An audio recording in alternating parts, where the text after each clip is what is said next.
This is Mike Nyce, and welcome to part 3 of the Baltimore City Mural web series. Now, while on my hunt to find more murals in the city and learn more about the history of the art, I noticed there was one name that kept showing up on a number of murals, and that name was Ernest Shaw, E-R-N-E-S-T-S-H-A-W, artist and educator from West Baltimore.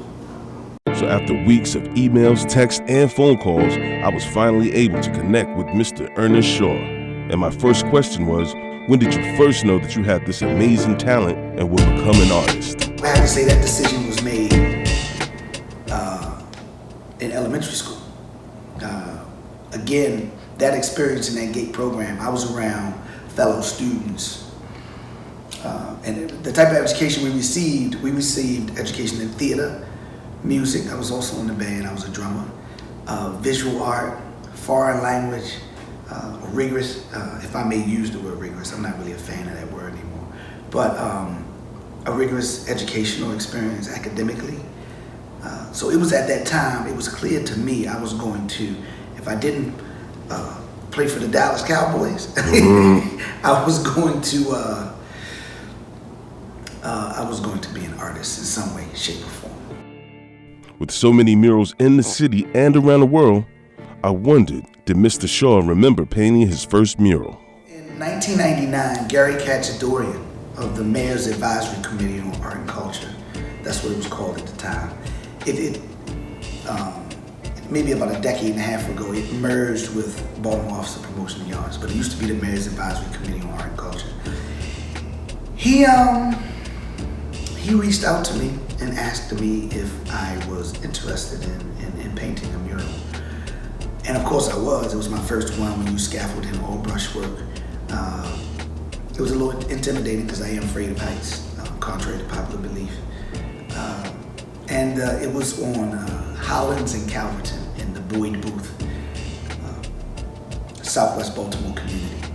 That was my first mural, which is no longer in existence. I think maybe about a year ago, or a year and a half ago, the building was condemned and it was demolished. Mr. Shaw had done such an amazing job on the Wall of Pride that was featured in our last episode. I wanted to know what the inspiration behind the project was and how did it come into fruition. Well, let me first thank Miss Debbie Mason, who is the wife of one of my mentors, who is now an ancestor. My mentor, Pontella Mason's wife, Miss Debbie Mason, was animate about having me be involved in that project. And that was like 10 years ago. So this project sort of kind of in some way, shape, or form was in the makings. It's taken probably like 10 years to bring it to fruition. But one, I was intimidated because Baba Pontella is one of the, I'm blessed to have known him, but he's one of the greatest muralists that his work is just phenomenal. And he was a little hard on me too, so it was a little intimidating. But I was honored to be a part of that, and I want to thank Miss Mason and then Chris Brooks and Ryan Patterson at Baltimore Office of Promotion and Yards came together, brought on Sean James of Mural Masters, and I was asked to create a design and present it to the community. One of the people, I believe her name is Denise Johnson, was very animate about certain people she would like to see. That's probably the third iteration design that I had to come up with to be approved by that community. And I'm very happy with it. I'm pleased with it after we completed it. I'm glad to see that Michelle Santos painted Pontella Mason's portrait, that she had a personal relationship with him, as did I. I'm glad that Miss Mason did the typography. She did the letterwork on that mural, which is what she did on the original two iterations of that mural. I'm glad that his children got an opportunity to come out and see it while we were working on it. And I'm really glad that one of my mentors, who happens to be 20 years younger than me, Gaia, was also very instrumental in painting those portraits. He painted the Colin Kaepernick, he finished off the Nina Simone for me, the Adichie, the Chimamanda Adichie. He painted Toni Morrison. He put a lot of sweat equity into that as well. And with so many murals around the country, the city, and the world, I wanted to know what was Mr. Shaw's favorite project. My favorite project, I think having the opportunity to travel to Colombia, South America, to paint. I think that it's really difficult. It's like asking which child you love the most.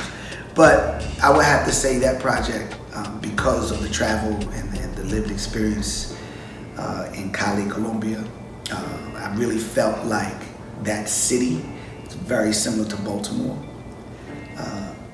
And I was very appreciative of the opportunity to do that. I would say, I don't know if it's my favorite, but that's one of the ones I appreciate the most.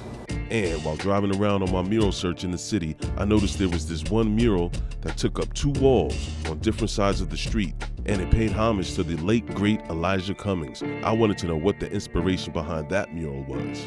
So there's a brother that 2 different black men that own those homes. And let me just first say that intersection and those walls, I've seen those walls all my life. Always wanted to paint them.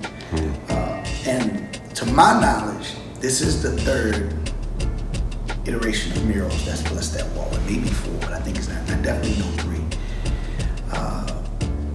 So I really wanted to retire from mural painting, but then this project came along. So the 2 brothers that own those homes, one of them, Alex, his last name escapes me right now, but he reached out, graduate of Howard University in Washington, D.C. I'm also a graduate of Howard University. And Elijah Cummings was a graduate of Howard University. So he thought that it would be very special to pay tribute to Elijah Cummings. He was very great, very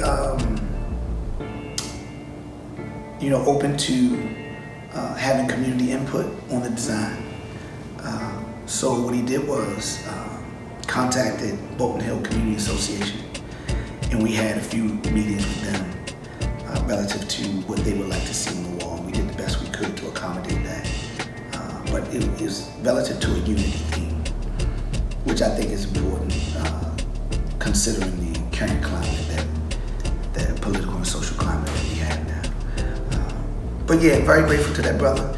One wall, it's one project, but one wall is funded by Bolton Hill Community Association. The other wall is also funded. The same people that funded Wall of Pride, the same organization, Baltimore Office of Promotion and the Arts, funded the wall with Elijah Cummings. The first wall we painted to the left, or the easternmost wall, was funded by Bolton Hill Community Association. And if you've ever seen this mural, you've noticed on the other side of the street, there's a portrait of some children. So I asked Mr. Shaw, who were they? Yeah, that's a portrait of my daughter. She was much younger. Now, I wasn't necessarily painting her specifically, but I used to use my children as models. So I have a lot of paintings of my children. She's one of my favorites. She's also on a mural at Mercedes-Benz Stadium in Atlanta. That same photo is also on the mural in Atlanta at Mercedes-Benz Stadium. And speaking of stadiums, I remembered seeing a painting at Camden Yards that Mr. Shaw did. And I asked, can you tell me more about that project? Baltimore Orioles hired Gaia to curate a mural program in Camden Yards. He chose me to come up with the design and pay homage to the Negro Leagues. Camden Yards has a memorial park where they have a statue of Babe Ruth, Frank Robinson, Brooks Robinson, Eddie Murray, Cal Ripken, and I believe Jim Palmer. So I wanted to come up with a design that did not pay homage to any specific players, but was painted in the spirit of the Negro Leagues in Baltimore in general, so that no player or individual's family would feel left So my aim was to paint something to honor all of those folks who participated or in the Negro Leagues in general, not to focus on any individual player. Not that those players didn't make, or they weren't individual players that made significant contributions, but in the spirit of the Negro Leagues, having been systematically shut out of what we call, in air quotes, the major leagues, I see this time of inclusion, one that all should be recognized. Artist Christopher Batten, myself and Gaia painted that design, designed by me, but Christopher Batten and Gaia also contributed some sweat equity on that wall. This was truly an inspirational sit-down we had, and I wanted more people to feel what I felt when talking to Mr. Shaw. So I asked him, how can people get in touch with you if they want to know more about your work or purchase your art? Best way to reach me, I'm learning from my students, is through Instagram actually, and that's eshaw_art. So it's ESHAW_art.